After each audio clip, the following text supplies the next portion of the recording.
Bank तथा वित्तीय प्रणालीको विश्वसनीयता अभिवृद्धि तथा प्रवर्धन गर्ने चाहिँ नेपाल राष्ट्र ब्याङ्कका उद्देश्य हुन् भनेर हामीले डिस्कस गरेका थियौं। यसमा अलिकता डिटेलै हामीले डिस्कस गरेका थियौं। र अब नेक्स्ट टपिक छ नेपाल राष्ट्र ब्याङ्कको काम कर्तव्य र अधिकार। र यो काम कर्तव्य र अधिकारमा कतिपय बुँदा माथिका उद्देश्यबाटै आएका छन्, जस्तै मूल्य स्थिरता, भुक्तानी सन्तुलन, तरलता प्रदान गर्ने, यो सबै नै काम कर्तव्य र अधिकारमा पनि छन्। र यो पोइन्ट डिस्कस गर्नुभन्दा अगाडि म भाइ बहिनीलाई के एउटा क्लियर गर्न चाहन्छु भने नेपाल राष्ट्र ब्याङ्क ऐन एमेन्डमेन्ट हुनुभन्दा अगाडि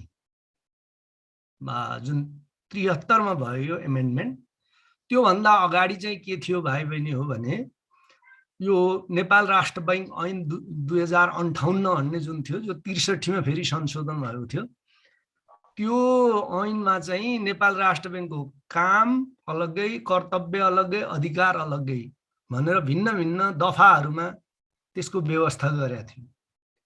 र यो चाहिँ अन्तिम पटकको जुन एमेन्डमेन्ट हो त्यसबाट चाहिँ नेपाल राष्ट्र ब्याङ्कको काम कर्तव्य र अधिकार भनेर एउटै दफामा यसको व्यवस्था गरेको छ। र कतिपय काम कर्तव्य र अधिकारहरूमा परिवर्तन पनि भएको छ। अब तपाईले अलिकता पुरानो किताब हेर्नुभयो भने नेपाल राष्ट्र ब्याङ्कका कार्यहरू, नेपाल राष्ट्र ब्याङ्कका कर्तव्यहरू, नेपाल राष्ट्र ब्याङ्कका अधिकारहरू भनेर फरक फरक लेखेको तपाईँ देख्नुहुन्छ। कारण के हो कि त्यतिखेरको ऐनमा त्यस्तै व्यवस्था थियो। कार्यहरू भनेर अलग थियो, कर्तव्य भनेर अलग थियो, अधिकार भनेर अलग थियो। तर लेटेस्ट भर्सनमा के छ, नेपाल राष्ट्र ब्याङ्कको काम कर्तव्य र अधिकार भनेर एउटै दफामा छ र यिनीहरूलाई काम कर्तव्य र अधिकार भनिएको छ। अब अधिकार आएन या कर्तव्य आएन नभन्नु होला, चाहे तपाईँ कानुनको किताब हेर्न पनि सक्नुहुन्छ। नेपाल राष्ट्र ब्याङ्क ऐनमा चाहिँ नेपाल राष्ट्र ब्याङ्कको काम कर्तव्य र अधिकारको बारेमा एउटै दफामा निम्नलिखित बुँदाहरू चाहिँ तपाईँको उल्लेखित गरिएका छन्, हैन। अब त्यहाँ लम्बा चौडा छ, कानुनी भाषा छ, त्यो तपाईँको नेपाल राष्ट्र ब्याङ्क ऐन पढ्दा पनि कानुनी भाषा तपाईँ पढ्नु होला। तर त्यसको निचोड ब्याङ्किङमा चाहिँ के हो भन्ने हामी यहाँ डिस्कस गर्छौँ। र नेपाल राष्ट्र ब्याङ्क चाहिँ तपाईँको केन्द्रीय ब्याङ्कको रूपमा सबैभन्दा पहिलो यसको काम भन्नुस्, काम कर्तव्य र अधिकारमा चाहिँ नोट जारी गर्ने हो। कुनै पनि देशको केन्द्रीय ब्याङ्कले के गर्छ, नोट जारी गर्छ। एक्सेप्सन छ, जस्तै कि उदाहरणका लागि चाहिने अमेरिकामा चाहिँ एउटै ब्याङ्कले नोट जारी गर्दैन, त्यहाँ 2-3 वटा ब्याङ्कले पनि नोट जारी गर्न सक्छ। Exception are there. तर के छ भने मोस्टली कुनै पनि देशको तपाईको केन्द्रीय ब्याङ्कको पहिलो काम भनेको नोट जारी गर्ने हो, हैन। मुद्रा जारी गर्ने, नोट जारी गर्ने। नोट मात्रै पनि नभनौँ, मुद्रा पनि हो यो, हैन। नोट भन्नाले नोट तथा मुद्रा भन्दा पनि हुन्छ, तर नोट जारी गर्ने पहिलो काम रहेछ नेपाल राष्ट्र ब्याङ्कको। र भाइ बहिनीहरूलाई कतिको यसको आइडिया छ, म सिम्पल आइडिया मात्रै भन्छु। अब यो नोट जारी गर्ने क्रममा नेपाल राष्ट्र ब्याङ्कले केही प्रक्रियाहरू पुर्याउनु पर्छ। आफूले चाहे जति, आफूले चाहेको समयमा चाहे जति नोट यसले पनि जारी गर्न सक्दैन, किनभने त्यहाँ कसको हुन्छ, अन्तर्राष्ट्रिय मुद्रा कोषको निगरानी हुन्छ। प्रत्येक मुद्रा कोषका सदस्य राष्ट्रहरूको केन्द्रीय ब्याङ्कले मुद्रा निष्कासन गर्ने सिलसिलामा चाहिँ अन्तर्राष्ट्रिय मुद्रा कोष, जसलाई हामी IMF भन्छौँ, त्यसको निगरानी हुन्छ। र सर्टेन प्रोसिडियर पोलिसी सिस्टमको आधारमा त्यो मुद्रा चाहिँ जारी गर्नुपर्छ। अन्यथा के हुन्छ त, जति पनि मुद्रा जारी गरिदियो भने त पेपर र त्यो मुद्रामा कुनै पनि फरक भएन। त यसको केही बेसिक कुराहरू छन्, जस्तै कि मुद्रा जारी गर्न सर्टेन सुन, चाँदी जस्ता धातुहरू, अनि विदेशी मुद्राहरू, विदेशी ट्रेजरी बिलहरू, नेपाली सिक्काहरूलाई धितोमा राखेर मात्रै तपाईको के गर्न सकिन्छ, मुद्रा निकाल्न सकिन्छ। जति पाए त्यति बिना धितोको चाहिँ तपाईको मुद्रा निष्कासन गरिँदैन।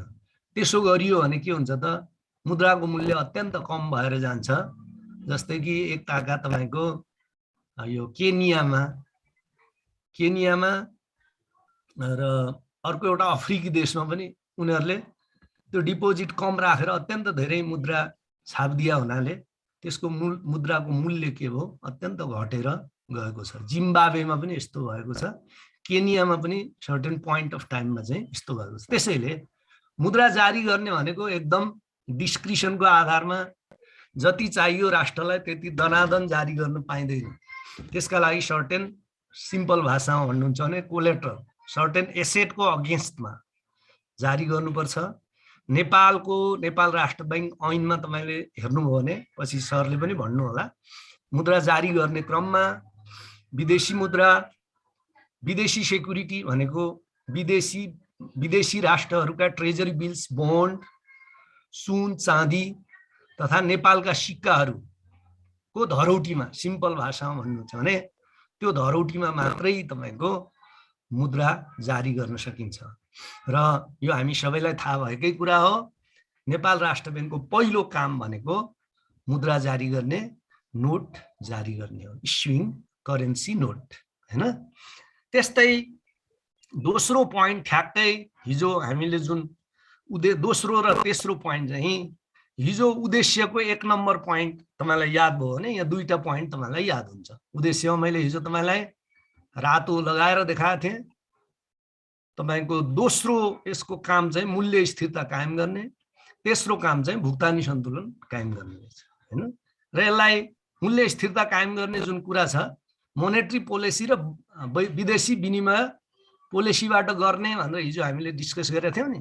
यहाँ तिनै दुई पोइन्टहरू आएका छन्। हेर्नुहोस्, मूल्य स्थिरता कायम गर्न मौद्रिक नीति तर्जुमा गरी लागू गर्ने, विदेशी विनिमय सम्बन्धी नीति तर्जुमा गरी लागू गर्ने भनेको यहाँ हेर्नुहोस्, यो उद्देश्यकै एउटा पोइन्ट माथिल्लो पोइन्टबाट आएको छ। यी हेर्नुहोस्, मूल्य स्थिरता कायम राख्न आवश्यक मौद्रिक, अब तथा विदेशी विनिमय भनेको छ, यसलाई तथालाई काटेर यसलाई दुईटा सेन्टेन्समा गरेर के गरेको छ त, मूल्य स्थिरता कायम गर्न, मौद्रिक नीति तर्जुमा गरी लागू गर्ने, अर्को चाहिँ विदेशी विनिमय सम्बन्धी नीति तर्जुमा गरी लागू गर्ने। त्यस्तै विदेशी यी पोइन्टहरू मैले हिजो विस्तृतमै भाइ बहिनीहरूलाई छलफल गरेको थिएँ। अर्को पोइन्ट हो विदेशी मुद्राको मूल्य प्रणाली लागू गर्ने। यो भनेको के हो, यो चाहिँ छलफल भएको छैन, म तपाईलाई सम्झाउँछु। अलिकति सम्झायो भने यसलाई याद गर्नु पनि सजिलो हुन्छ। अब यो चाहिँ विदेशी मुद्राको मूल्य प्रणाली लागू गर्ने भनेको के हो भन्दा, केन्द्रीय बैंकले जहिले पनि के गर्छ त, तपाईको एउटा प्राइस मेकानिजम, विदेशी मुद्रा खरिद बिक्री गर्नुपर्ने हुन सक्छ हामीलाई। किनभने त्यो विदेशी मुद्राको आवश्यकता कतिखेर पर्छ, जब हामी अन्तर्राष्ट्रिय व्यापारमा या अन्तर्राष्ट्रिय भुक्तानी दिनुपर्ने अवस्था हुन्छ, त्यतिखेर चाहिँ विदेशी मुद्राको हामीलाई आवश्यकता पर्छ। अब त्यो विदेशी मुद्रा खरिद बिक्री गर्नुपर्छ, त्यसको चाहिँ एउटा मूल्य प्रणाली लागू गर्ने काम पनि के हो, त्यो नेपाल राष्ट्र बैंकको कार्य हो। र यो नेपालमा दुई खालको छ। नेपाल राष्ट्र बैंकले आफ्नो प्रयोजनको लागि दैनिक रूपमा खरिद बिक्रीको दरहरू प्रकाशित गर्छ र केही चाहिँ तपाईको नेपाल राष्ट्र बैंकले प्रकाशित गरेको दरमा केही प्लस माइनस गर्न पाउने अधिकार चाहिँ वाणिज्य बैंकहरूलाई दिएको छ। तर धेरै ठुलो फरक हुँदैन भाइ बहिनी हो, 10-20 पैसा, धेरैमा धेरै 50 पैसा 60 पैसासम्म तलमाथि गर्न सक्छ वाणिज्य बैंकहरूले। अब वाणिज्य बैंकहरूको एउटा फेडान भन्ने संस्था हुन्छ, त्यसले निर्धारण गर्छ र त्यसलाई नै फलोअप गर्छन् यिनीहरूले। भनेपछि विदेशी मुद्राको मूल्य प्रणाली लागू गर्ने भनेको, जस्तै उदाहरणका लागि 1 अमेरिकी डलरको कति नेपाली हो त, त्यो निर्धारण गर्ने मुख्य काम चाहिँ नेपाल राष्ट्र बैंकको हो। त यसको विभिन्न विधिहरू छ। अहिले नेपालमा त्यति गाह्रो छैन यो, किनभने गाह्रो नहुनुको एउटा कारण छ, यो चाहिँ हाम्रो नेपाली मुद्रा चाहिँ भारतीय भारु मुद्रासँग चाहिँ पेग्ड करेन्सी हो, स्थिर विनिमय प्रणाली भएको करेन्सी हो। अब हामी चाहिँ सोझै मूल्य निर्धारण गर्दा भारु र त्यो विदेशी मुद्राको रिलेसनको आधारमा र हाम्रो जुन 1 रुपैयाँ 60 पैसाको रिलेसन छ त्यसका आधारमा तय गर्ने गरेका छौँ। त्यो कारणले नेपालमा एउटा सामान्य फर्मुला, अर्थमेटिकको फर्मुला लगाइदियो भने यो मूल्य प्रणाली लागू गर्न सकिन्छ। तर सबै देशमा त्यस्तो छैन, त्यहाँ अनेक विधिहरू छन् हैन। जस्तै पर्चेजिङ पावर प्यारिटी भन्छ, वस्तु तथा सेवाको बास्केटको आधारमा हुन सक्छ, त्यो देशको निर्यात आयातको अवस्थामा हुन सक्छ, त्यो देशको अफिसियल रिजर्भको आधारमा यसका मूल्यहरू निर्धारण हुन्छ। तर प्राय केबाट हुन्छ भाइ बहिनी हो भन्दा त्यो देशले गर्ने निर्यात र आयातमा मोस्टली चाहिँ त्यो देशको मुद्राको मूल्य निर्धारण हुन्छ। तर नेपालमा त्यो हुँदैन। नेपालमा किन हुँदैन भन्दा नेपालको मुद्रा चाहिँ भारूसँग स्थिर विनिमय प्रणाली अन्तर्गत रहेको छ।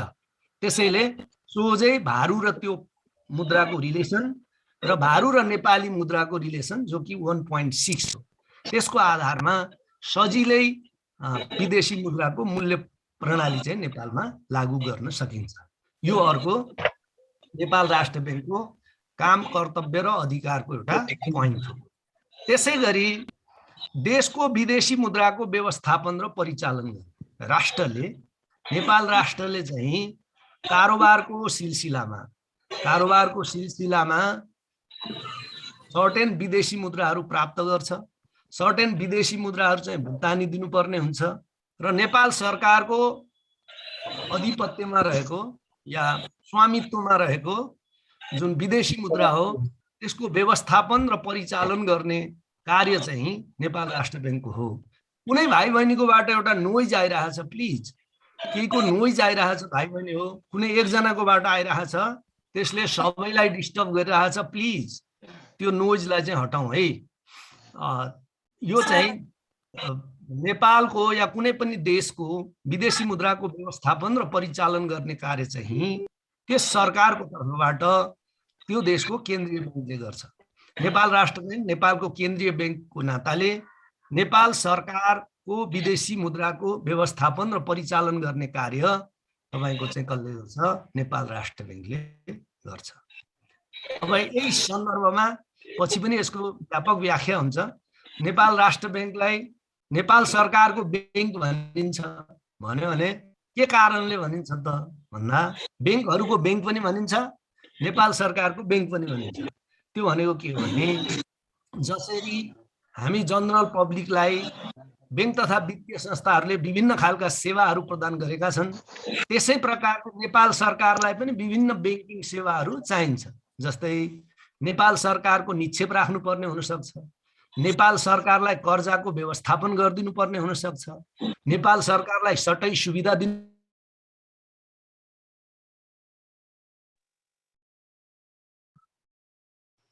साउन्ड आएन सर। ओके आयो अब? हेलो आयो? अब आयो होला है। केही गडबड भएको रहेछ, अनम्युट म्युट भनिरहेछ। त के भयो?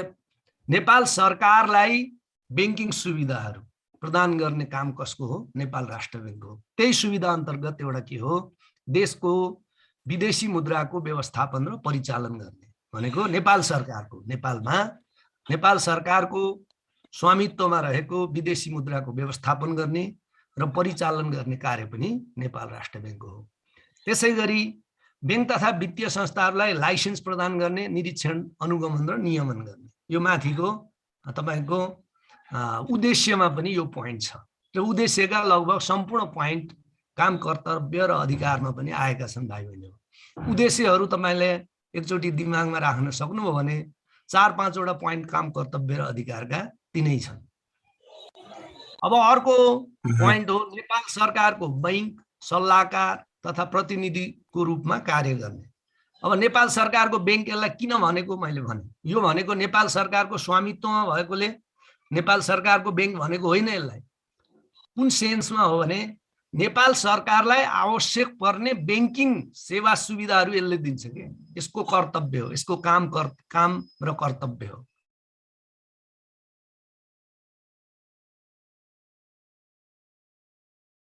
There is intervention from the side of host. Okay, सुन्दै हुनुहुन्छ? Hello hello hello.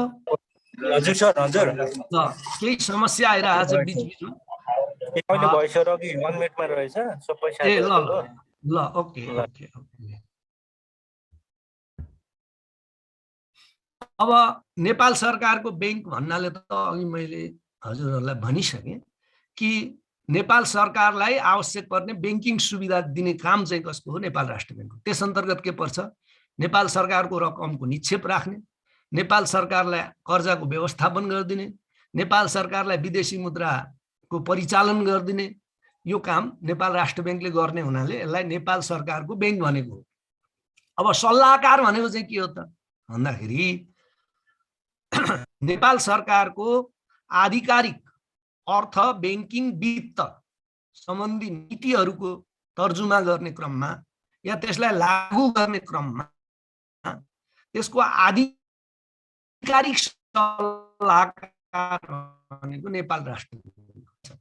त्यस्ता किसिमका पोलिसी बनाउँदा, जस्तै उदाहरणका लागि तपाईको नेशनल प्लानिङ कमिसनले जब प्लानिङ गर्छ 3 वर्ष 5 वर्ष, त्यहाँ पनि नेपाल राष्ट्र बैंकको एउटा एक्सपर्टहरू ल्याउनु पर्छ। यो कानुनी व्यवस्था हो।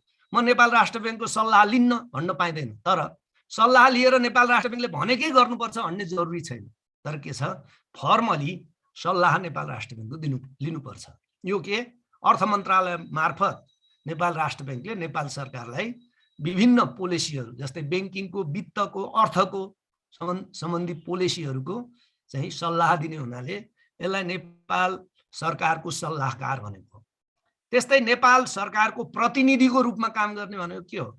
जस्तै बैंकिङ वित्त सम्बन्धी अन्तर्राष्ट्रिय तपाईको मल्टिलेटरल कम्पनीहरू जस्तै IMF, world bank, Asian development bank जस्ता अन्तर्राष्ट्रिय संस्थाहरूमा नेपालको तर्फबाट कसले भाग लिन्छ? यो नेपाल राष्ट्र बैंकले लिने हुनाले यहाँ चाहिँ कसको तर्फबाट हो? नेपाल सरकारको प्रतिनिधिको रूपमा ती चाहिँ मल्टिलेटरल एजेन्सीहरूमा यसले के गरेको हो? प्रतिनिधित्व गरे हुनाले यसलाई नेपाल सरकारको प्रतिनिधिको रूपमा कार्य गर्ने पनि यसको काम रहेछ। के रहेछ? नेपाल सरकारको बैंक रहेछ, नेपाल सरकारको सल्लाहकार रहेछ, नेपाल सरकारको प्रतिनिधिको रूपमा काम गर्नु पनि यसको के रहेछ? प्रमुख काम, कर्तव्य र अधिकारको बुँदा रहेछ। त्यसै गरी बैंकहरूको बैंकको रूपमा कार्य गर्ने र अन्तिम कर्जादाताको रूपमा कार्य गर्ने। अब बैंकहरूको बैंक अघि पनि मैले भने बैंकहरूको बैंक यसलाई किन भनेको हो भन्दा जसरी अरू सर्वसाधारण अरू कर्पोरेटहरूलाई बैंकिङ सुविधा चाहिँ विभिन्न श्रेणीका बैंकहरूले दिन्छन् भने बैंक स्वयंका लागि पनि त बैंकिङ सुविधा चाहियो नि त। जस्तै राष्ट्रिय वाणिज्य बैंक, नेपाल बैंक, नजिल बैंकहरूले पनि त डिपोजिट राख्नु पर्यो नि त। कहाँ राख्ने त? नेपाल राष्ट्र बैंकमा। तिनीहरूलाई पनि अप्ठ्यारो पर्दा कर्जा लिनुपर्छ नि त। कहाँबाट लिने? नेपाल राष्ट्र बैंकबाट। तिनीहरूको फन्ड ट्रान्सफर ठुलो अरबौंको रुपियाँ चाहिँ ट्रान्सफर गर्नुपर्छ नि त। के मार्फत गर्ने? नेपाल राष्ट्र बैंक मार्फत गर्ने। त्यसै कारणले के भनेको हो, यो नेपाल राष्ट्र बैंकलाई बैंकको कार्य अन्तर्गत चाहिँ बैंकहरूको बैंकको रूपमा कार्य गर्ने भनिएको हो। त्यस्तै अर्को अन्तिम कर्जादाताको रूपमा कार्य गर्ने, यो अलिकता मैले भाइ बहिनीलाई सम्झाउनु पर्छ। यो चाहिँ लेन्डर अफ लास्ट रिसोर्ट भन्छन् भाइ बहिनी हो अंग्रेजीमा। यसलाई अन्तिम कर्जादातालाई लेन्डर अफ लास्ट रिसोर्ट। अन्तिम कर्जादाता भनेको बैंकहरूले सकेसम्म इन्टर बैंकबाट या अन्य स्रोतहरू परिचालन गर्छ। जस्तै बैंकहरूका मेजर स्रोत के हुन् त? हामी पछि एकदम डिटेलमा कुरा गर्छौं। सबभन्दा ठुलो स्रोत डिपोजिट हो, त्यसपछि चाहिँ क्यापिटल हो, त्यसपछि विभिन्न खालका तपाईको चाहिँ लोनहरू हुन सक्छन् हैन। र कुनै बैंकलाई चाहिँ तत्कालका लागि एकदम रकमको आवश्यकता पर्यो, तरलताको आवश्यकता पर्यो, तर कुनै अन्य बैंक वित्तीय संस्थाबाट सो प्राप्त गर्न नसक्ने अवस्था आयो भने Nepal Rastra Bank as a lender of last resort अन्तिम कर्जादाताको रूपमा उसले कर्जा प्रदान गर्छ त्यो समस्यामा परेको बैंकलाई। त कर्जा प्रदान कसरी गर्छ भन्दा यो पछि पनि ठाउँ ठाउँमा डिस्कस हुन्छ भाइ बहिनी हो। उससँग भएको असल कर्जाको धितोमा नेपाल राष्ट्र बैंकले त्यो बैंकलाई कर्जा दिन्छ। जस्तै कुनै एउटा बैंक समस्यामा पर्यो, ए भन्ने बैंक समस्यामा पर्यो, अब अन्तिम कर्जादाताको रूपमा नेपाल राष्ट्र बैंकले त्यो ए भन्ने बैंकलाई कर्जा दिनुपर्ने अवस्था आयो भने के हुन्छ? ए बैंकले लगानी गरेका असल कर्जाहरूलाई धितो रूपमा लिई नेपाल राष्ट्र बैंकले चाहिँ त्यो बैंकलाई कर्जा दिन्छ र त्यसरी दिने कर्जालाई पुनर्कर्जा भन्छन् भाइ बहिनी हो। त्यसरी प्रदान गरिने कर्जालाई के भन्छ? पुनर्कर्जा भन्छन्। हैन। रिफाइनान्सिङ, अङ्ग्रेजीमा यसलाई रिफाइनान्सिङ, नेपालीमा पुनर्कर्जा भन्छन्। यदि तपाईहरुले मोनेटरी पोलिसी हेर्नु भएको छ भने त्यहाँ चाहिँ पुनर्कर्जाको दर उल्लेखित गरेको हुन्छ। पहिलाका वर्षहरुमा 6% 5% थियो। यो कोभिडको कारणले हाल चाहिँ पुनर्कर्जाको दर भनेको 3% छ। यो तपाईलाई पटक पटक कुनै पनि ठाउँमा चाहिँ इन्टरभ्यूमा सोधिन सक्छ। नेपाल राष्ट्र बैंकको टिक लाउनेवाला जुन प्रिलिमिनरी एक्जाम छ त्यसमा सोधिन सक्छ। बैंक रेट भनेको के हो भन्नु भने यहाँ बैंक रेट भन्छौं त्यसलाई। त बैंक रेट भनेको चाहिँ नेपाल राष्ट्र बैंकले अन्य बैंक तथा वित्तीय संस्थालाई चाहिँ पुनर्कर्जा दिँदा लागू गर्ने ब्याज दर हो। यो बुझ्नु होला। यो इन्टरभ्यूमा पनि सोधिन सक्छ, कुनै सर्ट क्वेशनमा पनि आउन सक्छ। नेपाल राष्ट्र बैंकको प्रिलिमिनरी एक्जामिनेसनहरुमा पनि यो क्वेशन देखिन्छ। त्यसैले बैंक रेट धेरै भाइ बहिनीले के मिस्टेक गर्दिन्छन् भने बैंक रेट भनेको बैंकले लिने दिने ब्याज दर हो भन्ने टाइपको एकदम इनोसेन्ट टाइपको उत्तर देखिन्छ भाइ बहिनीहरुबाट। त्यस्तो मिस्टेक भएको देखिन्छ। बैंक रेट भन्नाले यो नोट गर्नु होला, नबिर्सिनु होला कि यो नेपाल राष्ट्र बैंकले पुनर्कर्जामा लागू गर्ने ब्याज दर हो भाइ बहिनी है। त अब यो बैंकहरुको बैंकको रूपमा कार्य गर्ने र अन्तिम कर्जादाताको रूपमा कार्य गर्ने। कुनै बैंक तथा वित्तीय संस्था समस्यामा पर्यो भने त्यसलाई अन्तिम कर्जादाताको रूपमा कर्जा प्रवाह गर्ने काम पनि कसको रहेछ त? नेपाल राष्ट्र बैंकको रहेछ। त्यस्तै भुक्तानी प्रणाली तथा समाशोधन गृह यो उद्देश्यमा पनि छ। भुक्तानी प्रणाली तथा समाशोधन गृह, समाशोधन गृह भनेको क्लियरिङ हाउस हो भाइ बहिनीहरु। कतिपयले यो कन्फ्युजन हुन सक्छ। समाशोधन भन्दा हाम्रो समाजमा क्लियरिङ हाउस भन्ने शब्द चलिसकेको छ। त के भुक्तानी प्रणाली तथा समाशोधन गृह तथा कारोबारको सेटलमेन्ट जस्ता कार्यहरूको स्थापना, प्रवर्धन र अनुगमन गर्ने कार्य हो। त्यसै कारणले के गरेको नेपाल राष्ट्र बैंकले क्लियरिङ हाउसको स्थापना गरेको छ नि है। पहिला अरु बैंकको पनि ओनरशिप थियो, अब नेपाल राष्ट्र बैंकले अरु बैंकको चाहिँ बिस्तारै हटाइराखेको छ है। त यस्ता कार्यहरूको स्थापना, प्रवर्धन र अनुगमन गर्ने कार्यहरू पनि नेपाल राष्ट्र बैंकको प्रमुख कार्यमा पर्दो रहेछ। अन्य आवश्यक कार्य गर्ने भनेर यसरी 8-10 वटा बुँदामा चाहिँ नेपाल राष्ट्र बैंकको काम, कर्तव्य र अधिकार भनेर उल्लेख गरिएको छ। र त्यो काम, कर्तव्य र अधिकारका बुँदाहरू मध्ये झन्डै 5-6 वटा बुँदा चाहिँ नेपाल राष्ट्र बैंकका उद्देश्यहरूसँग मिलेका छन्। यो मैले किन पटक पटक भन्दैछु भने तपाईले याद गर्नु भने तीनै 5-6 वटा बुँदा काम, कर्तव्य र अधिकारमा पनि तपाईले सहजै लेख्न सक्नुहुन्छ। बाँकी रहेका बुँदालाई एडिसनल बुँदा भनेर याद गर्नु हो भने यो याद गर्ने एउटा सानो स्ट्र्याटेजी मात्रै तपाईलाई मैले भनिदिए हो। अब यो अगाडि बढ्नु भन्दा अगाडि हामी अब बैंक तथा वित्तीय संस्थाले गर्ने कार्यहरूलाई एकदम समराइज्ड रूपमा तपाईले जाँचमा लेख्न सक्ने फर्मेटमा यहाँ छ। जुन कानुनमा छ त्यो अनुसार लेख्न थाल्नु भने तपाई पुरै 3 घण्टा त्यही लेख्दै गर्नुहुन्छ। 22 वटा बुँदा लेख्दा लेख्दै 3 घण्टा सकिन्छ। तपाईले 10 देखि 15 मिनेटमा लेख्न सक्ने डिजाइनमा यहाँ बैंक तथा वित्तीय संस्थाले गर्ने कार्यहरू भनेर मैले नोट बनाइदिएको छु। त्यही अनुसार हामी डिस्कस गर्छौं। र त्यहाँ जानुभन्दा अगाडि भाइ बहिनीहरुका धेरैवटा क्वेरीहरू देखिँदै छन्। ती क्वेरीलाई थोरै हेरेर अनि अगाडि बढौं। भुक्तानी प्रणाली र समाशोधन गृहको बारेमा फेरि बुझाउनु भन्ने कुरा आयो। कसको? टोप बहादुर जीको। समाशोधन गृह चाहिँ भुक्तानी प्रणालीको एउटा अंग हो भाइ बहिनी। भुक्तानी प्रणाली अन्तर्गत धेरै कुरा पर्छन्। जस्तै एउटा समाशोधन गृह हो क्लियरिङ गर्ने। अर्को चाहिँ तपाईको जस्तै नेपाल भन्दा बाहिरको, नेपाल सदस्य नभएको देशहरुको पनि चेक आउन सक्छ। त्यसको सेटलमेन्ट गराइदिने, क्लियरिङ गराउने काम पनि के हो? नेपाल राष्ट्र बैंकको हो हैन। त के हो भने भुक्तानी प्रणाली अन्तर्गतको एउटा महत्त्वपूर्ण निकाय चाहिँ क्लियरिङ हाउस हो। भुक्तानी प्रणाली अन्तर्गतको एउटा पाटो हो क्लियरिङ हाउस। तर क्लियरिङ हाउस सम्पूर्ण भुक्तानी प्रणाली होइन। जस्तै आरटीजीएस भन्यो भने त्यो अर्को भुक्तानी प्रणालीको अर्को पाटो हो हैन। त यसरी क्लियरिङ हाउस भनेको चाहिँ भुक्तानी प्रणालीको एउटा महत्त्वपूर्ण पाटो हो। सम्पूर्ण भुक्तानी प्रणाली क्लियरिङ हाउस छैन हैन। अब बुझ्नुभयो होला। यसमा अर्को चाहिँ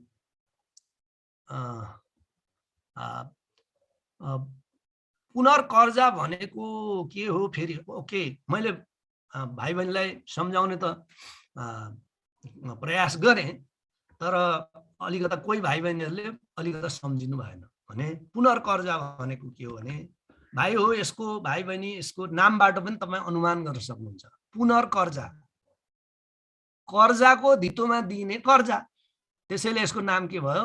पुनर्कर्जा। अङ्ग्रेजीमा पनि रिफाइनान्सिङ, फाइनान्सिङ अगेन्स्ट फाइनान्सिङ। अब किन यसलाई पुनर्कर्जा भनेको त भन्दा, बैंक तथा वित्तीय संस्थाहरूले लगानी गरेको कर्जाको धितोमा नेपाल राष्ट्र बैंकले ती बैंक तथा वित्तीय संस्थालाई दिने कर्जालाई पुनर्कर्जा भनेको हो। सामान्यतया सिद्धान्त त जब बैंकलाई लिक्विडिटीको अलिकता क्राइसिस हुन्छ इन्डिभिजुअल बैंकलाई, त्यतिखेर त्यो बैंकलाई पुनर्कर्जा दिइन्छ। तर नेपालमा अन्य कारणले पनि पुनर्कर्जा दिइन्छ। जस्तै प्राथमिकता क्षेत्रमा लगानी भएका कर्जाहरूको अगेन्स्टमा, जस्तै टुरिज्म, हाइड्रो, हैन, कृषि, यस्ता विषयमा भएका लगानी भएका कर्जाहरूलाई धितो राखेर पनि नेपाल राष्ट्र बैंकले सहुलियत दर भनेको कति हो? 3% ब्याज दरमा ती बैंक तथा वित्तीय संस्थालाई कर्जा दिन्छ। सिम्पली बुझ्नुस् भाइ बहिनी हो, धेरै यसमा दिमाग नख्याउनुस्। नेपाल राष्ट्र बैंकले बैंक तथा वित्तीय संस्थाहरूलाई तिनीहरूले लगानी गरेको कर्जाको धितोमा दिने कर्जालाई पुनर्कर्जा भन्छन्। त्यो पुनर्कर्जामा लागू गर्ने ब्याज दरलाई बैंक रेट भन्छन्। यति बुझ्नु हो भने तपाईको चाहिँ यो काफी हुन्छ। एनआरबी को कार्य मात्र भन्यो भने कुन लेख्ने? सबै लेख्ने। काम कर्तव्य अधिकार भन्यो भने पनि सबै लेख्ने। कार्य भन्यो भने पनि सबै लेख्ने भाइ बहिनी हो है। अब यहाँ भारतीय मुद्रासँग किन स्थिर विनिमय दर भएको हो, अरूसँग किन अस्थिर? ए भाइ बहिनी हो, यो इकोनोमिक्सको सिद्धान्तमा आधारित छ। र नेपालमा किन हो यो भन्नुहुन्छ भने, नेपालको आयात निर्यात व्यापार झन्डै 60% भन्दा बढी भारतसँग आधारित छ। नेपालको निर्यात र आयात व्यापार चाहिँ को 60% भन्दा बढी मात्रा भारतसँग छ। त्यही कारणले यदि कुनै देशको आयात निर्यात चाहिँ 50% भन्दा माथि एउटै देशसँग भयो भने, इकोनोमिक्सले भनेको मैले भने हैन, त्यस्तो देशसँग स्थिर विनिमय प्रणाली लागू गर्नुभयो भने फाइदा हुन्छ रे भनिएको छ। त्यही लजिकको आधारमा नेपालमा अहिलेसम्म भारतीय मुद्रासँग के छ? स्थिर विनिमय प्रणाली रहेको छ। अर्को यहाँ सोध्दै हुनुहुन्छ योगेशजीले, एनआरबी को काम कर्तव्यमा गर्न हुने गर्न नहुने काम पनि लेख्नु पर्छ कि सर? गर्न नहुने गर्न हुने काम लेख्नु पर्दैन। काम कर्तव्य र अधिकार भन्यो भने यी मात्रै बुँदा लेख्ने। नेपाल राष्ट्र बैंकले गर्न नहुने कार्यहरू के हुन् भन्यो भने त्यो तपाईको कानुनमा छ, कानुनको सिलेबसमा होला, त्यहाँबाट 2-4 पोइन्ट छन् हैन, ती पोइन्टहरू लेख्नु होला। यसमा चाहिँ नेपाल राष्ट्र बैंकको काम कर्तव्य र अधिकार या नेपाल राष्ट्र बैंकका प्रमुख कार्यहरू भन्यो भने नेपाल राष्ट्र बैंकले गर्न हुने गर्न नहुने ती पोइन्टहरू लेखिराख्नु पर्दैन। सर स्टुडेन्ट्सको के भन्दै हुन्छ? जुन बैंकको फंक्सन सोधे नि यही लेख्न। कहाँ जुन बैंकको? नेपाल राष्ट्र बैंकको भन्यो भने चाहिँ यशोदा, यो चाहिँ नेपाल राष्ट्र बैंकको कार्य भन्यो भने यो लेख्ने। वाणिज्य बैंकका कार्यहरू भन्ने छ तपाईको सिलेबसमा, त्यो भन्यो भने ए क्लास बैंकका कार्यहरू लेख्नुपर्छ। त्यसको बारेमा हामी कुरा गर्छौं। स्लाइड म देखाउँछु।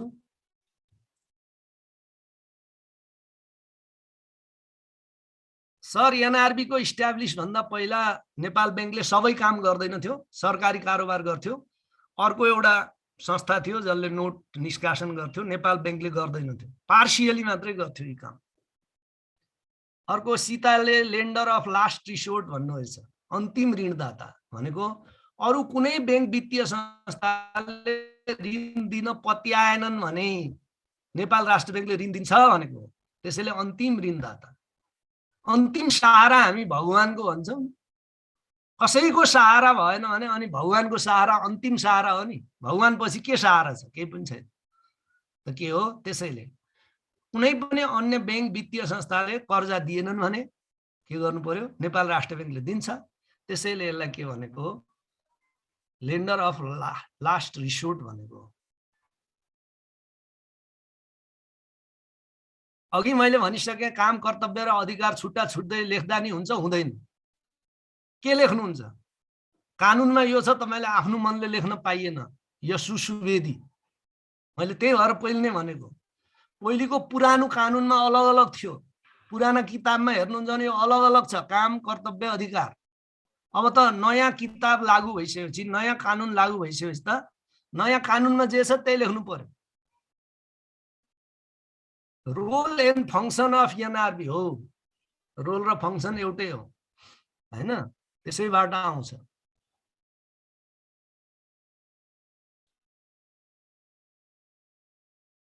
एडीबीएल को, एनबीएल को, आरबीबी को, नेपाल राष्ट्र बैंकको काम कर्तव्य एउटै हो।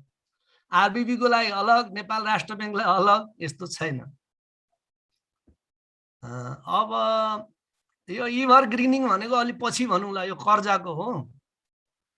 अब मैले अहिले इभर ग्रीनिङ भन्दिन। सरकारी नेपाल बैंक, पहिले नेपाल बैंकले केन्द्रीय बैंकको रूपमा के काम गर्थ्यो? सरकारी कारोबारको काम गर्थ्यो, सरकारको बैंकको रूपमा कार्य गर्थ्यो, विदेशी विनिमयको कार्य गर्थ्यो।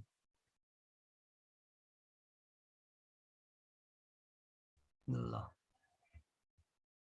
आरटीजीएस को बारेमा म पछि भन्छु भाइ बहिनीहरु, नआतिनुस्। अहिले नै आरटीजीएस को नलाग्नुस्। रियल टाइम ग्रस सेटलमेन्ट एकदम क्लियर हुने गरी भनौँला। इभर ग्रीनिङ को बारेमा म कर्जामा भन्छु हजुरहरुलाई। एनआरबी को अर्गनाइजेसन स्ट्रक्चर को बारेमा कुरा गर्छौं, अहिले त्यहाँ पुगेका छैनौं हामी। केन्द्रीय बैंक को भूमिका यिनै कार्यहरूको आधारमा लेख्नु पर्यो। भूमिका भन्यो भने यिनै कार्यहरूलाई रिफरेन्स मानेर तपाईको भूमिकाहरू लेख्नुपर्छ। म यसमा भूमिकाको एउटा क्वेशन बनाउँला र तपाईहरु र म पछि छलफल गरौँला।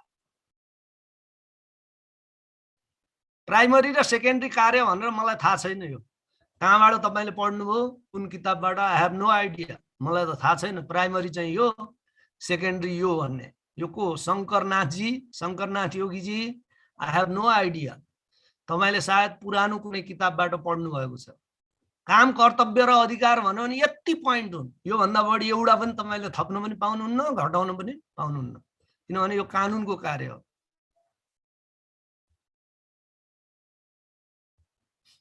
ल, अब लगभग तपाईलाई यो नेपाल सरकारको बैंक भन्दिनु भनेको चाहिँ नेपाल सरकारलाई बैंकिङ कारोबार गराउने बैंक हो के यो। नेपाल सरकारको डिपोजिट लिन्छ, नेपाल सरकारलाई कर्जाको व्यवस्थापन गरिदिन्छ, नेपाल सरकारलाई विदेशी मुद्राको व्यवस्थापन गरिदिन्छ। त्यसैले यसलाई नेपाल सरकारको बैंक भनेको हो। पूजा कोइराला नानी। अब यो मैले भने स्लाइडमा देखाउँला।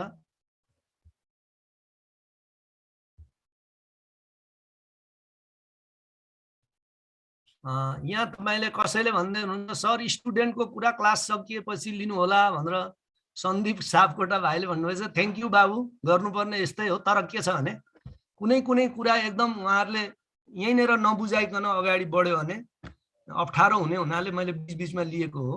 एकहोरो बोल्यो भने तपाईहरु मध्ये धेरै फेरि निदाउन थाल्नु होला, त्यसैले तपाईहरुका जिज्ञासालाई पनि बीचबीचमा लिएको हो। तपाईले भनेको एकदम सही हो। अलि यही पाठसँग सम्बन्धित जिज्ञासाहरूलाई मैले तत्काल उत्तर दिन्छु, पछिल्ला पाठहरूका उत्तर चाहिँ पछि दिन्छु। यो भन्दा पनि यो संशोधन 73 बमोजिम हो। कसैले यो के बमोजिम भन्नुभएछ? 73 बमोजिम हो, अन्तिम संशोधन भएको 73 हो। 73 बमोजिम हो। तपाईले 63 र 58 को रिफरेन्स दिएर अब लेख्न पाइँदैन, किनभने त्यो कानुनै छैन नि त। अब यति भनिसकेपछि मैले तपाईहरुका धेरै जसो जिज्ञासा चाहिँ पूर्ण गरे र यहाँ पहिलो स्लाइड देखाइदिनु, म देखाइदिन्छु अनि एकदम म अगाडि बढिहाल्छु। एकदम महत्त्वपूर्ण अब म लिँदैछु। अहिले हामी नेपाल राष्ट्र बैंकको काम कर्तव्य र अधिकारको बारेमा छलफल गरिसकेका छौं। तपाईहरुका केही क्वेरी पनि मैले लिइसकेका छु। मैले तपाईलाई स्लाइड पनि बिस्तारै देखाइरहेको छु। यति हो भाइ बहिनी हो नेपाल राष्ट्र बैंकको काम कर्तव्य र अधिकार। अब यहाँ धेरै बहिनीहरूले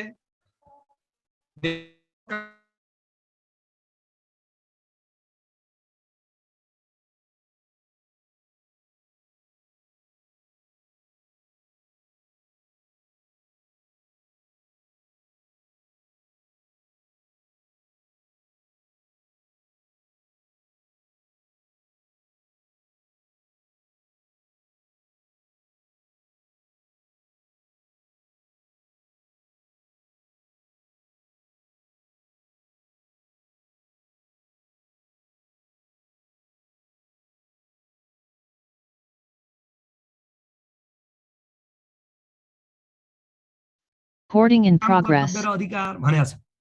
एउटा कुरा सम्झाएर म अगाडि जान्छु। त्यो सिलेबसहरू आजभन्दा 15-20 वर्ष अगाडि बनेका हुन्। जतिखेर चाहिँ वाणिज्य बैंकका काम कर्तव्य र अधिकार भनेर थियो। तर तपाईलाई थाहा छ बाफिया आइसकेपछि बाफिया अन्तर्गत के छ त विभिन्न किसिमका बैंक तथा वित्तीय संस्था छन्। त्यसै कारणले त्यो बाफियामा तपाईले हेर्नुहुन्छ भने क वर्गका बैंक तथा वित्तीय संस्थाका कार्यहरू, ख वर्गका बैंक तथा वित्तीय संस्थाका कार्यहरू, ग वर्गका बैंक तथा वित्तीय संस्थाका कार्यहरू, घ वर्गका बैंक तथा वित्तीय संस्थाका कार्यहरू भनेर लेखेको छ। एकदम लम्बा चौडा छ।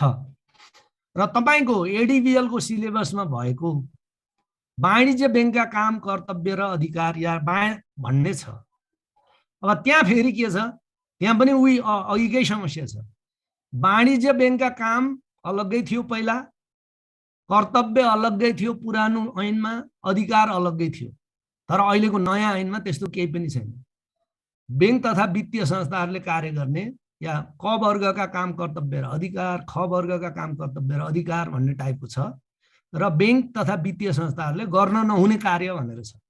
त्यसैले पुरानो किताबमा तपाईको कार्यहरू अलग, कर्तव्यहरू अलग, अधिकारहरू अलग थिए हैन। र अहिलेको कानुन अनुसार के छ, काम कर्तव्य र अधिकारहरू एउटैमा राखिएको छ।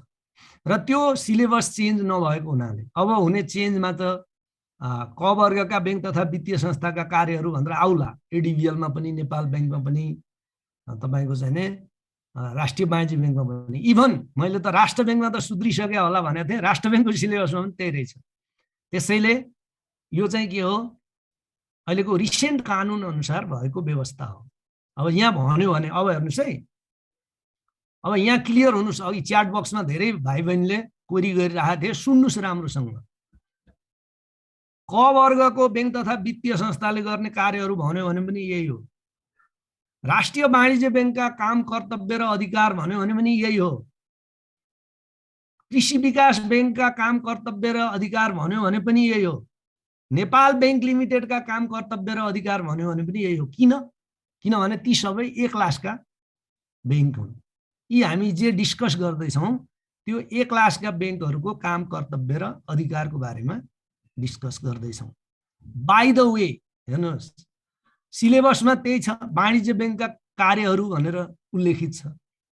अब वाणिज्य बैंकका कार्यहरू भनेर आएछ क्वेसन भने पनि तपाईले पहिलाको पुरानो भर्सनको वाणिज्य बैंकका कार्यहरू लेख्न पाउनु भएन, किनभने अहिले कानुन बदलिसकेको छ। त्यसैले त्यतिखेर बैंक तथा वित्तीय संस्थाले गर्ने कार्यहरू अन्तर्गत जुन 22 वटा बुँदा छन्, तिनै बुँदालाई एकदम फास्ट लेख्नुपर्छ तपाईले। मलाई आशा छ एकदम फास्ट लेख्नुभयो भने यी बुँदाहरू तपाईहरू 10 देखि 15 मिनेटमा लेखिसक्नुहुन्छ। यो चाहिँ लामो क्वेसनमा आउँछ। र तपाईको सजिलोको लागि नोटमा हेर्नुस्, तपाईले स्लाइडमा देखिराख्नु भएको छ भने तपाईलाई सम्झिन सजिलो होस् भनेर मैले केही शब्दहरूलाई चाहिँ बोल्ड गरिदिएको छु, ताकि तपाई सजिलै सम्झिन सक्नुहोस् भनेर मैले मेजर शब्दहरूलाई ती पोइन्टमा पनि के गरिदिएको छु, बोल्ड गरिदिएको छु है। अब हामी बैंक तथा वित्तीय संस्थाले गर्ने कार्यहरूको बारेमा कुरा गरौँ। नम्बर 1, ब्याज र बिना ब्याजमा निक्षेप स्वीकार गर्ने तथा त्यस्तो निक्षेपको भुक्तानी। अब यसलाई सम्झिनका लागि तपाईले निक्षेप स्वीकार गर्ने भन्ने शब्द सम्झिनु भने ब्याज र बिना ब्याजमा निक्षेप स्वीकार गर्ने र त्यसको भुक्तानी दिने सजिलै सम्झिन सक्नुहुन्छ। तर तपाईले यो निक्षेप स्वीकार गर्ने कुरालाई ध्यान नदिई ब्याज र बिना ब्याजमा निक्षेप स्वीकार गर्ने तथा त्यस्तो निक्षेपको भुक्तानी दिने भनेर पढेर 10 चोटि पढ्न थाल्नु भने इट बिकम भेरी डिफिकल्ट। त्यही कारणले यदि तपाईलाई सजिलो लाग्छ भने यो तपाईको सजिलोको लागि मैले मोडिफाई गरेको नोट हो हैन। जस्तै निक्षेप स्वीकार गर्ने कुरालाई दिमागमा राख्नुस् र प्र्याक्टिस गर्नुस्। ब्याज र बिना ब्याजमा निक्षेप स्वीकार गर्ने तथा त्यस्तो निक्षेपको भुक्तानी दिने भनेर सम्भव भएसम्मका बुँदाहरूमा मैले बोल्ड गरिदिएको छु। यो बोल्ड किन गरेको हो भन्दा तपाईलाई सम्झिन सजिलो होस् भनेर। त एउटा के रहेछ त बैंक तथा वित्तीय संस्थाले गर्ने कार्यहरूमा ब्याज र बिना ब्याजमा निक्षेप स्वीकार गर्ने, जुन कि हामीले जनरल बैंकिङमा पनि पहिलो काम निक्षेप स्वीकार गर्ने भनेर हिजोको क्लासमा हामीले भनेका थियौं नि त। ती काम नै हुन् यहाँ पनि, तर ती भन्दा बाहेकका काम पनि छन् यहाँ हैन।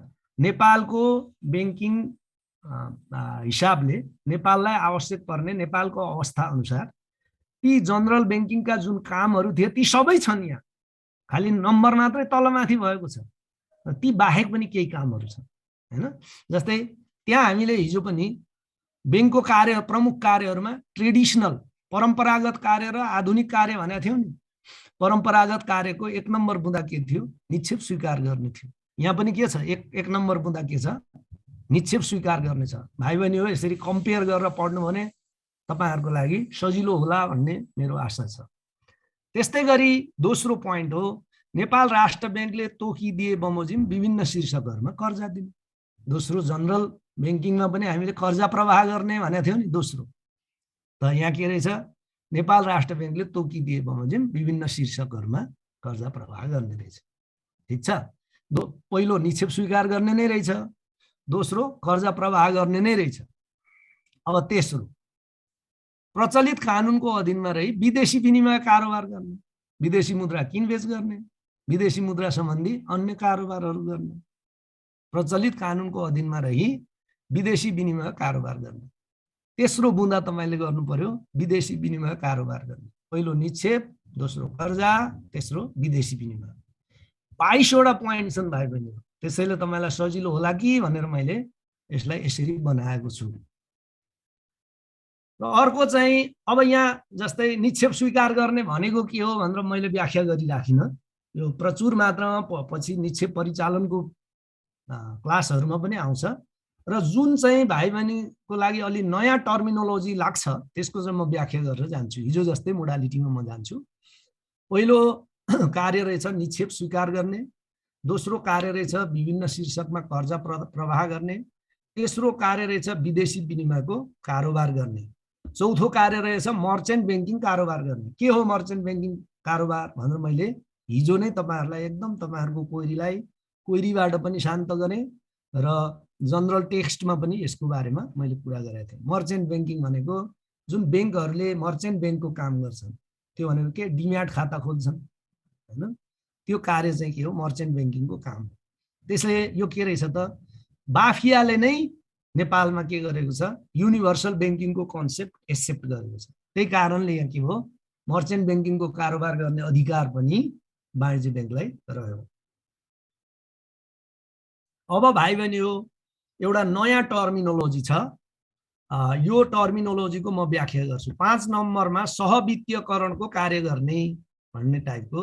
यो कहिलेकाहीँ सर्ट क्वेशनमा पनि आउन सक्छ र कहिलेकाहीँ अब्जेक्टिभ क्वेशनहरुमा पनि आउन सक्छ, कहिलेकाहीँ इन्टरभ्यूमा पनि सोधिन्छ। त्यसकारणले भाइ बहिनीलाई सहवित्तीयकरण भनेको के हो भनेर म सम्झाएर जान खोज्दैछु। सहवित्तीयकरणको आधारमा कर्जा प्रवाह गर्ने भनेको छ। सहवित्तीयकरण भनेको पनि कर्जा हो हैन। जसरी विभिन्न शीर्षकका कर्जा हुन्छन्, प्रोजेक्ट लोन हुन सक्छ, हाइपोथिकेसन, ओभरड्राफ्ट हैन, त्यस्तै एउटा खालको कर्जालाई के भन्छ? सहवित्तीयकरण कर्जा भन्छन्। अब त्यो कस्तो खालको कर्जा हो त भन्यो भने ठुलठुलो प्रोजेक्टमा धेरै ठुलो रकम लगानी गर्नु पर्यो भने एउटै बैंकले लगानी गर्न नसक्ने हुन्छ भाइ बहिनी हो। एउटा सिंगल अब्लिगर लिमिट भन्ने हुन्छ, त्यो पछि हामी एकदम डिटेलमा कुरा गर्छौं।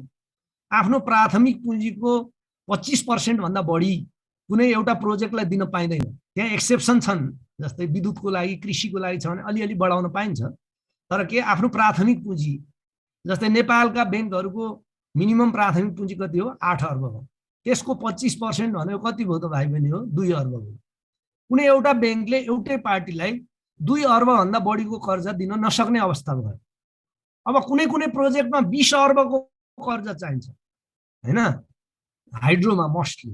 अब त्यो कसरी दिने त भन्दा एकभन्दा बढी बैंकहरूले हैन, एकभन्दा बढी बैंकहरूले यस्तोमा कर्जा दिन्छन्।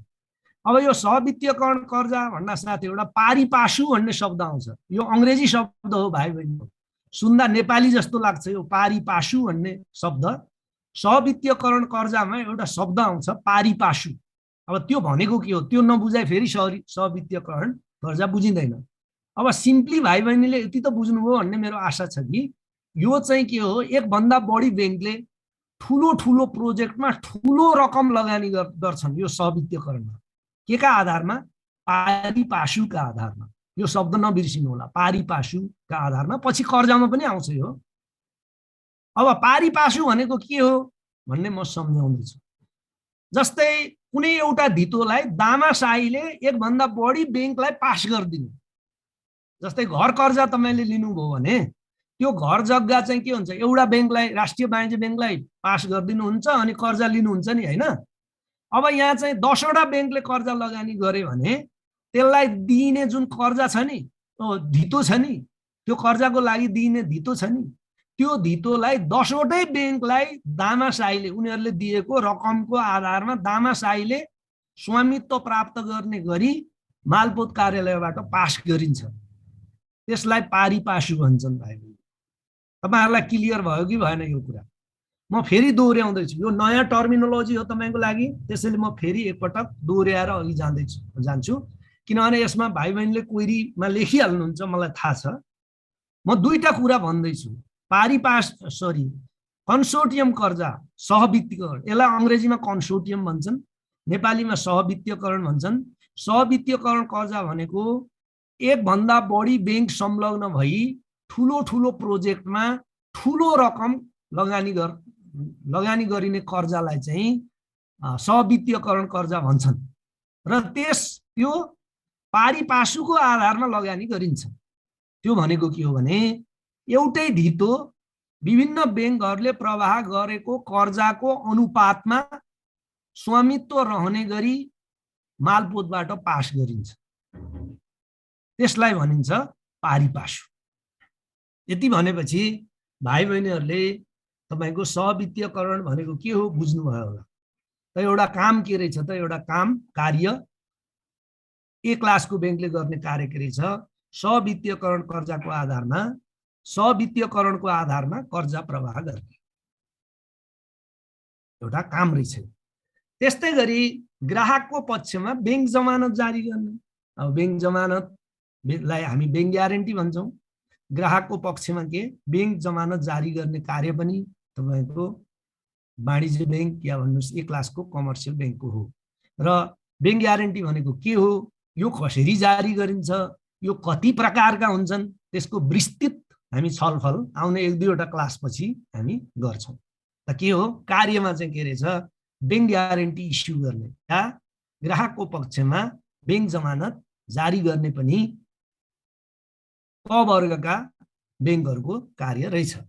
त्यस्तै गरी 7औं कार्य रहेछ स्वदेशी वा विदेशी बैंक तथा वित्तीय संस्थाको जमानतमा कर्जा प्रवाह तथा ग्यारेन्टी जारी गर्ने।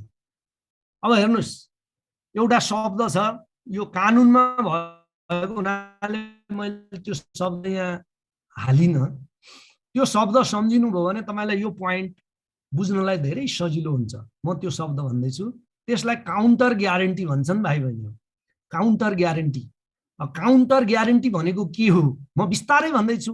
यो नोटमा तपाईँ भेट्नुहुन्न यस्तो चिज, पछि बैंक ग्यारेन्टीमा भेट्नु होला। म बिस्तारै भन्दैछु, सम्भव भयो भने एक लाइनमा लेखिहाल्नु होला।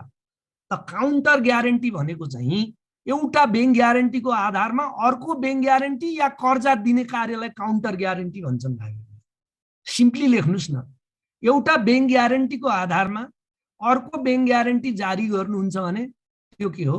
काउन्टर ग्यारेन्टी हो। कुन चाहिँ? पहिलो चाहिँ काउन्टर ग्यारेन्टी हो, जसका आधारमा अर्को तपाईँ बैंक ग्यारेन्टी जारी गर्नुहुन्छ। त्यसलाई काउन्टर ग्यारेन्टी भन्छन्। यो बुँदा काउन्टर ग्यारेन्टीको बुँदा हो भाइ बहिनी हो।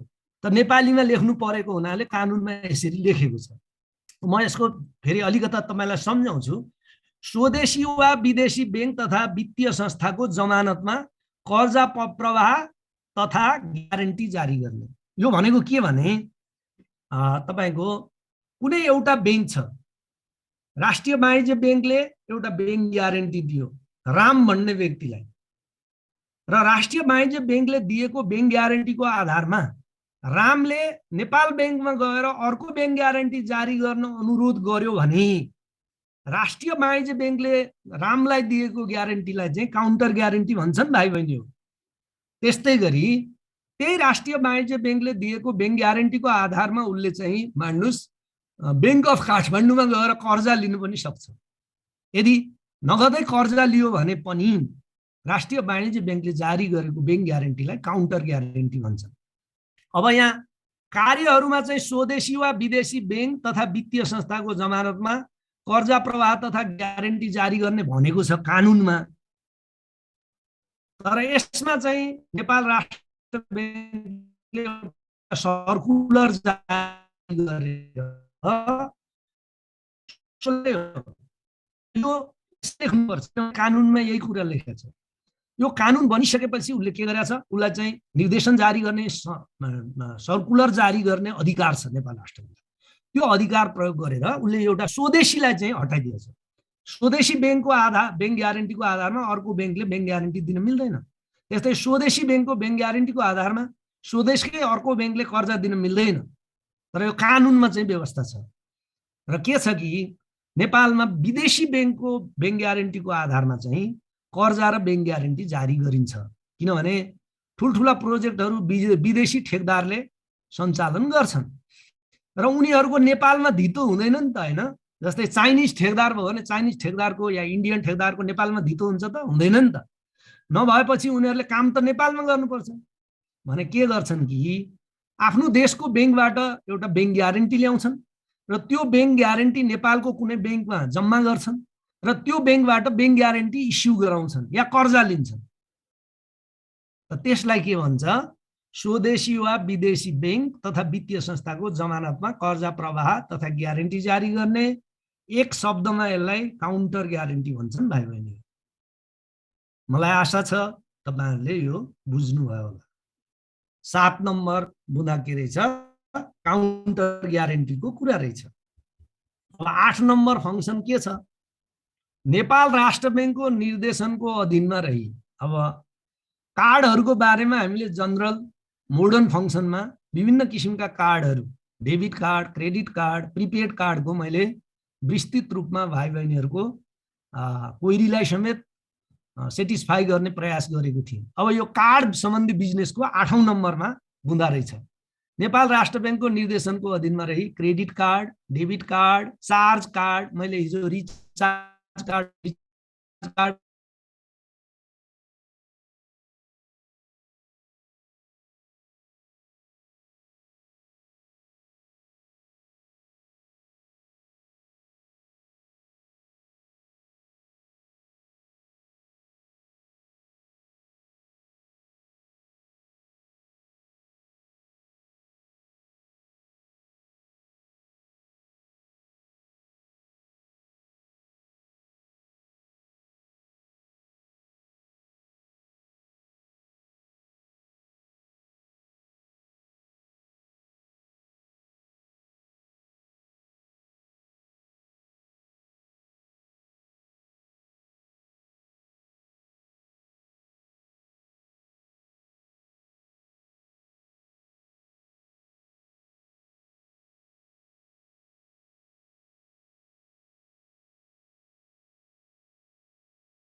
Recording in Nepal progress. सरकारको बैंक भनेको एउटा कारण त्यो हो नि, मैले भनेको थिएँ नि त, सरकारी कारोबार गर्छ, सरकारको निक्षेप, सरकारलाई कर्जा दिन्छ भनेको थिएँ। तर के छ, एउटा व्यावहारिक समस्या के छ भाइ बहिनी हो, नेपाल राष्ट्र बैंकका शाखाहरू देशका सबै जिल्लामा छैनन्।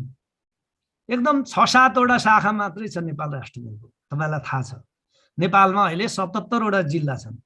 यहाँ चाहिँ सरकारी कारोबार गर्नुपर्छ। सरकारी कारोबार भनेको के हो, भन्यो भने दुईटा पाटा छन् यसका। सरकारका खर्च गर्ने, सरकारको राजस्व सङ्कलन गर्ने। सरकारको आम्दानी केबाट हुन्छ? विभिन्न शीर्षकका राजस्वहरू। उदाहरणका लागि कर एउटा राजस्व हो, अन्तशुल्क राजस्व हो, भन्सार राजस्व हो कि। त्यस्तै गरी कुनै दण्ड जरिमाना अदालतले गर्यो भने त्यो पनि राजस्व हो। त्यस्तै रोयल्टी हुन्छ, वन जङ्गल प्राकृतिक सम्पदा प्रयोग गरे बापत रोयल्टी दिन्छ, त्यो पनि राजस्व हो। त 77 जिल्लामा नेपाल राष्ट्र बैंकको शाखा छैन। त्यसै कारणले उसले के गर्छ? यो राजस्व सङ्कलन गर्ने कार्य वाणिज्य बैंकहरूलाई दिन्छ। र पहिला चाहिँ यो के थियो? नेपाल बैंक र राष्ट्रिय वाणिज्य बैंकलाई मात्रै थियो, एक ठाउँमा मात्रै एभरेस्ट बैंकलाई दिएको थियो हैन। तर अहिले जुन संघीयता लागू भयो र प्रत्येक गाउँपालिकासम्म पनि एउटा एक क्लास बैंकको शाखा पुर्याउने नीति सरकारले लियो, त्यस अन्तर्गत चाहिँ आजका मितिमा नेपालका सम्पूर्ण क वर्गका बैंकहरूले सरकारी कारोबार गर्छन् भाइ बहिनीहरू। अब सरकारी कारोबार भनेको के हो? मैले सर्टमा भनेर अगाडि बढ्छु।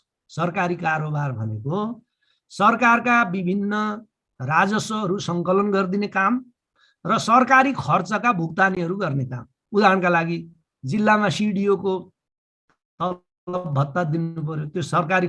सडक विभागलाई पैसा दिनु पर्यो, त्यो सरकारी खर्च हो नि। सरकारले गर्ने खर्च त्यो पनि कसले गर्छ त? वाणिज्य बैंकहरूले गर्छन्। तर त्यो काम चाहिँ मुख्य रूपमा नेपाल राष्ट्र बैंकको हो। तर नेपाल राष्ट्र बैंक देशका सबै जिल्लामा नभएको हुनाले क वर्गका बैंकहरूले नेपाल राष्ट्र बैंकको एजेन्ट भन्छन् नि हैन। त नेपाल राष्ट्र बैंकको तर्फबाट क वर्गका बैंक तथा वित्तीय संस्थाहरूले सरकारी कारोबार अन्तर्गत सरकारी खर्च र सरकारी राजस्व सङ्कलन गर्ने कार्य गर्छन्। त्यसलाई चाहिँ भनेको हो यो 9 नम्बरको बुँदा, नेपाल राष्ट्र बैंकको एजेन्ट भई सरकारी कारोबार गर्ने। मलाई आशा छ भाइ बहिनीहरूले यो कुरा बुझ्नुभयो होला। त्यस्तै गरी स्वदेशी तथा विदेशी चेकको क्लियरिङको काम गर्ने। अब अघि पनि एउटा भाइको प्रश्नको सन्दर्भमा मैले भनेको थिएँ, क्लियरिङ हाउस भनेको क्लियरिङ सिस्टमको एउटा पाटो हो। सर्टेज धेरै जसो 90% चेकहरू क्लियरिङ हाउसबाटै हुन्छन्। त कतिपय चेकहरू चाहिँ तपाईँको क्लियरिङ हाउसबाट हुन नसक्ने हुन्छ। उदाहरणका लागि इन्डियन बैंकको चेक कसैले ल्याएर नेपालमा आफ्नो बैंकमा दियो भने त्यसको पेमेन्ट त पाउनु पर्यो नि उसले, नेपालको क्लियरिङ हाउसबाट त्यो हुँदैन। भने के गर्छन् भने आफ्नो आफ्नो एजेन्सी बैंक मार्फत यी क क्लासका बैंकहरूले आफ्नो एजेन्सी बैंक जुन छ, एजेन्सी भनेको आफ्नो खाता भएको बैंक, जस्तै भारतको पन्जाब नेसनल बैंक लखनऊको एउटा चेक लिएर आएछ एउटा मान्छेले र कृषि विकास बैंकको कर्पोरेट अफिसमा जम्मा गरेछ भने के हुन्छ त? त्यसको पैसा त प्राप्त हुनु पर्यो नि त। त्यसका लागि के गर्छ? कृषि विकास बैंकले आफ्नो एजेन्सी भएको बैंक, जहाँसम्म मलाई लाग्छ आइसिआइसिआई बैंक भन्ने कृषि विकास बैंकको एजेन्सी बैंक हो इन्डियामा। र के गर्छ? त्यो चेकलाई इन्डियाको आइसिआइसिआई बैंकमा पठाउँछ र उसले कृषि विकास बैंकको त्यो बैंकसँग रहेको खातामा त्यो रकम जम्मा गरिदिन्छ। कृषि बैंकको एजेन्सी बैंक आइसिआइसिआई बैंक हो भन्नुको मतलब के हो भने कृषि विकास बैंकको आइसिआइसिआई बैंक इन्डियामा के छ? खाता छ। जनरली बम्बईमा हुन्छ, यो प्र्याक्टिकली बम्बईमा खाता छ। अब त्यो रकम चाहिँ के गरिदिन्छ? आइसिआइसिआई बैंकले कृषि विकास बैंकको बम्बईको खातामा जम्मा गरिदिन्छ र सूचना पठाइदिन्छ कि तपाईँको खातामा यति यति रकम चाहिँ यो मितिमा हामीले जम्मा गर्यौं भनेर सूचना पठाइदिसकेपछि त्यो सूचनाको आधारमा कृषि विकास बैंकले सम्बन्धित व्यक्तिको कृषि विकास बैंकमा भएको खातामा जम्मा गर्छ भाइ। त यसलाई भन्छ एजेन्सी फङ्सन हैन। स्वदेशी तथा विदेशी चेकको क्लियरिङ गर्ने काम पनि गर्छन् यिनीहरूले। जस्तै धेरै जसो इन्डियाको एभरेस्ट बैंक, एसबीआई बैंकले गर्छ, बेलायत अमेरिकाको स्ट्यान्डर्ड चार्टर बैंकहरूले गर्छ र नगर्ने भन्ने छैन। टेक्स टाइम अलिकता 1-2 दिन बढी लाग्ने हो। नेपालका सम्पूर्ण क वर्गका बैंकले तपाईका यस्ता चेक क्लियरिङका काम गर्छन्, किनभने यिनीहरूको एजेन्सी रिलेसन बेलायतमा छ, एजेन्सी रिलेसन अमेरिकामा छ, एजेन्सी रिलेसन जापानमा छ, इन्डियामा छ, चाइनामा छ। यी देशहरूमा यी बैंकहरूका खाता छन् के भाइ बहिनी हो। त्यसका आधारमा यिनीहरूले चेक क्लियरिङको काम पनि गर्छन् र यो पनि के हो, मुख्य रूपमा यो काम नेपाल राष्ट्र बैंकको हो प्रिन्सिपली। तर के छ, नेपाल राष्ट्र बैंकले यी सबै साना मसिना काम गर्न उसको कर्मचारी उसको इन्फ्रास्ट्रक्चरले सक्दैन। त्यो कारणले यो काम पनि के गर्छ, ए क्लासको कमर्सियल बैंकहरूले गर्छ। त्यस्तै गरी अर्को 11 नम्बरको कार्य हो शेयर डिभेन्चर र बोन्ड जारी गरी पुँजी सङ्कलन गर्ने। र के छ, अहिले त अनिवार्य रूपमै व्यवस्था गर्यो कि आफ्नो प्राथमिक पुँजीको कम्तीमा 25% चाहिँ डिभेन्चर इस्यु गर्नै पर्ने। अझ गत वर्षको आर्थिक वर्षमै भनेको थियो, कोभिडको कारणले यो अस्ति असारसम्मलाई वेभियर थियो र सम्पूर्ण बैंकहरूले यो जारी गरिसके। त के सेकेन्डरी क्यापिटल गर्नका लागि हैन, तपाईको सप्लिमेन्ट्री क्यापिटल हैन, क्यापिटल दुई खालका हुन्छ, एउटा इक्विटी क्यापिटल, अर्को डेट क्यापिटल भन्छ। डेट क्यापिटललाई सप्लिमेन्ट्री क्यापिटल पनि भन्छौँ हामी। त्यसका लागि शेयर डिभेन्चर, त्यसका लागि डिभेन्चर र बोन्ड जारी गर्ने। र शेयर भनेको चाहिँ के हो, इक्विटी। कारोबार सञ्चालन भएको 3 वर्षभित्र कम्तीमा 25% चाहिँ शेयर जारी गर्नै पर्छ है, यो कम्पनी ऐनको व्यवस्था हो। त के शेयर भनेको इक्विटी, स्वपुँजी भन्छन्। त्यो चाहिँ लगानीकर्ताहरूले कुनै बैंक खोल्ने बेला उनीहरूले प्रतिबद्धता जनाएको रकम बराबरको उनीहरूले शेयर लिनुपर्छ र कारोबार सञ्चालन भएको 3 वर्षभित्र चाहिँ जनरल पिपुलको लागि पनि 25% चाहिँ शेयर निष्कासन गर्नुपर्छ, जसलाई हामी आइपिओ भन्छौँ। र आइपिओमा भाइ बहिनीहरूले पनि हाल्न थालिसक्नु भएको छ, मलाई आशा छ। यसरी शेयरबाट इक्विटी क्यापिटल कलेक्सन गर्ने, डिभेन्चर र बोन्डबाट सप्लिमेन्ट्री क्यापिटल इस्यु गर्ने काम पनि गर्न सक्छन्।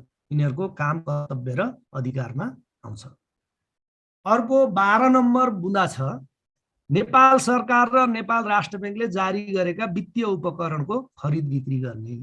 अब के हो त यो नेपाल सरकार र नेपाल राष्ट्र बैंकले जारी गरेका वित्तीय उपकरण भनेको के हो त?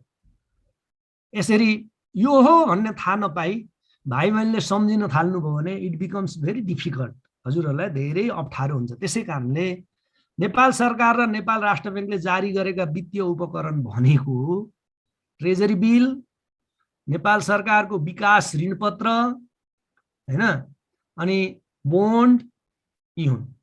सरकारी बोन्ड, ट्रेजरी बिल, विकास ऋणपत्र, यस्ता चिजहरू के हुन्, नेपाल सरकारले या नेपाल राष्ट्र बैंकले जारी गरेका वित्तीय उपकरणहरू। यिनको खरिद बिक्री गर्ने काम, ट्रेजरी बिलको किनबेच गर्ने, सरकारी ऋणपत्र जसलाई गभर्नमेन्ट बोन्ड भन्छौँ त्यसको खरिद बिक्री गर्ने काम पनि के रहेछ, ए क्लासका कमर्सियल बैंकको कार्य अन्तर्गत पर्दो रहेछ। नेपाल सरकार र नेपाल राष्ट्र बैंकले जारी गरेका वित्तीय उपकरण भन्यो भने भाइ बहिनी हो, ती भनेका ट्रेजरी बिल, सरकारी ऋणपत्रहरू। त्यस्तै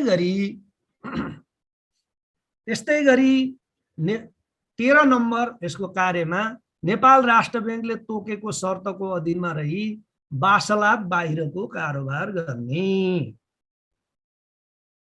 अब मैले भाइ बहिनीलाई भने कि भनिसके हुनुपर्छ, वासलात बाहिरको कारोबार भन्यो भने के हो भनेर सायद भनिसके, म फेरि सम्झाउँदैछु।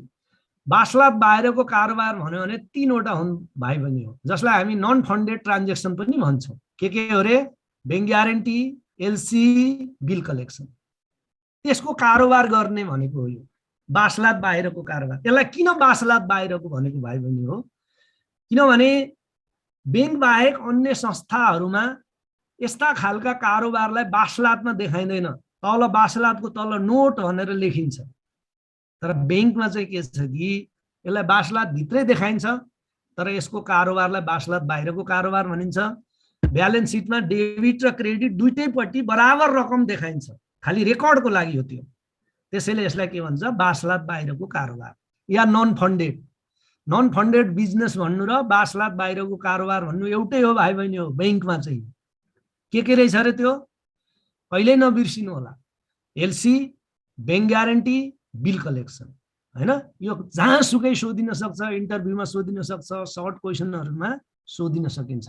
अफ ब्यालेन्स सिट ट्रान्जेक्सन भन्यो भने पनि त्यही हो, जसलाई नेपालीमा हामी बासलात बाहिरको कारोबार भन्छौँ।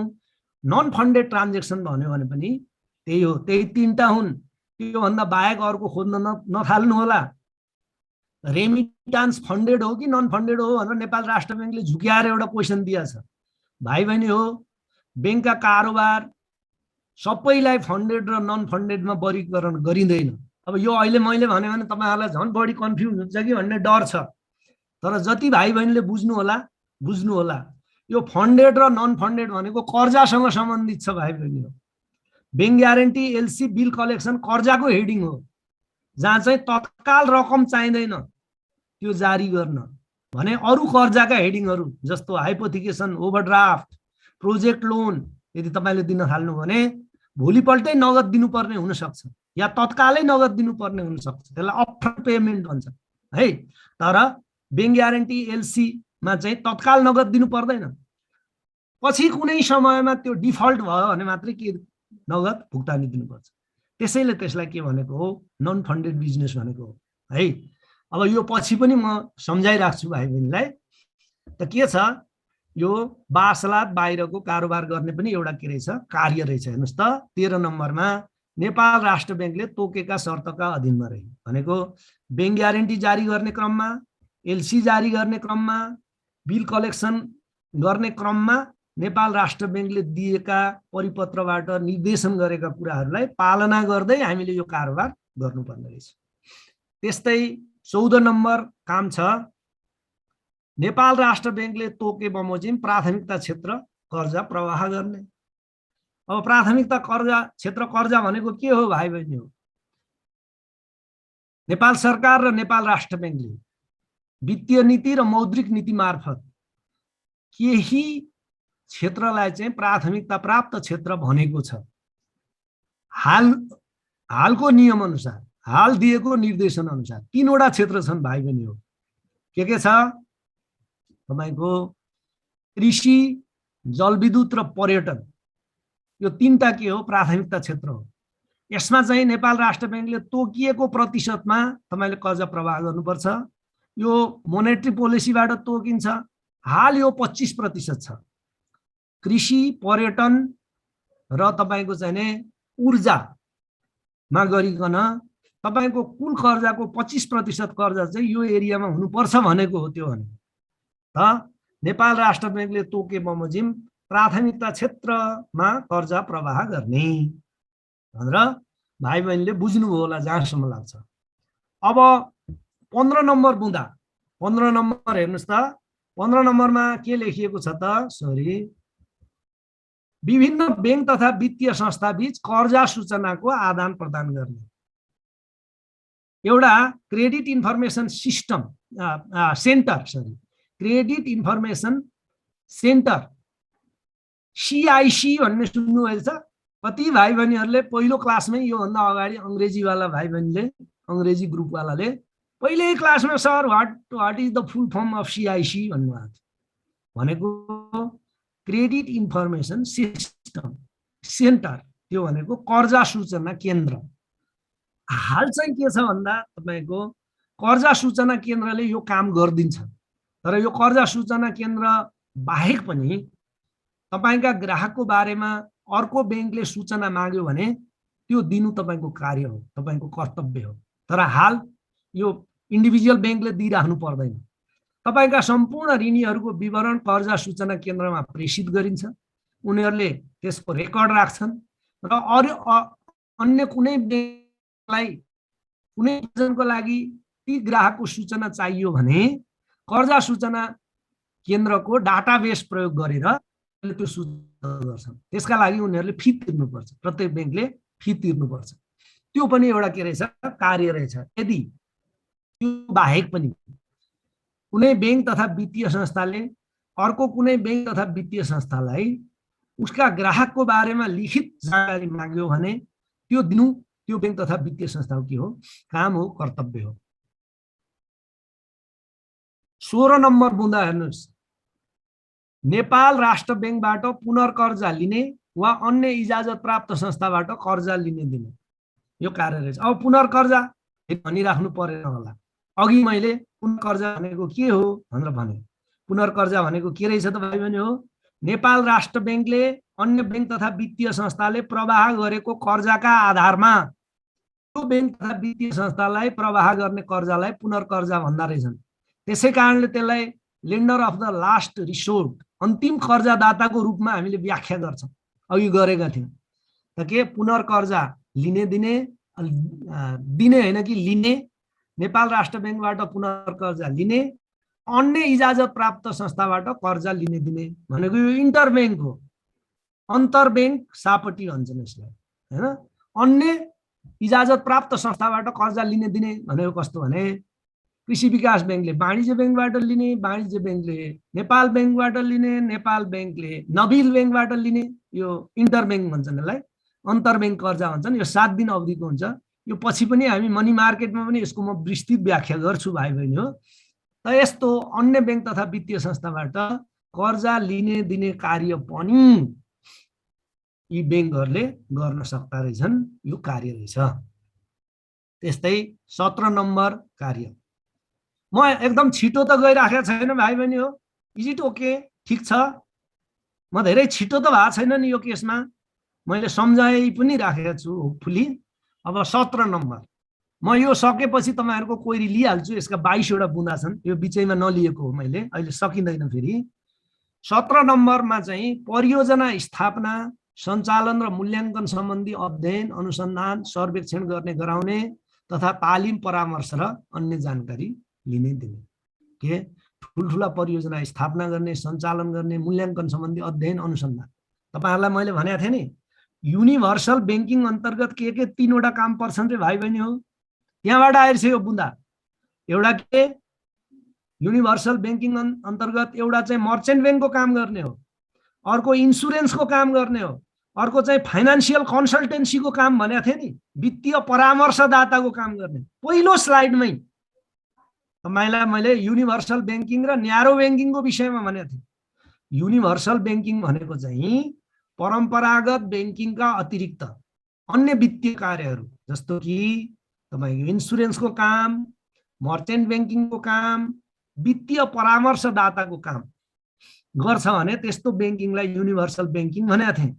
त्यहीबाट यो बुँदा आएको छ भाइ बहिनी। हेर्नु त यहाँ परियोजना स्थापना गर्ने, सञ्चालन र मूल्याङ्कन सम्बन्धी अध्ययन गर्ने, अनुसन्धान गर्ने, सर्वेक्षण गर्ने गराउने, तालिम दिने, परामर्श दिने र अन्य जानकारी लिने दिने भनेको यो फाइनान्शियल कन्सल्टेन्सी भन्छन् यसलाई, वित्तीय परामर्शदाताको काम भन्छन् यसलाई सर्टमा हैन।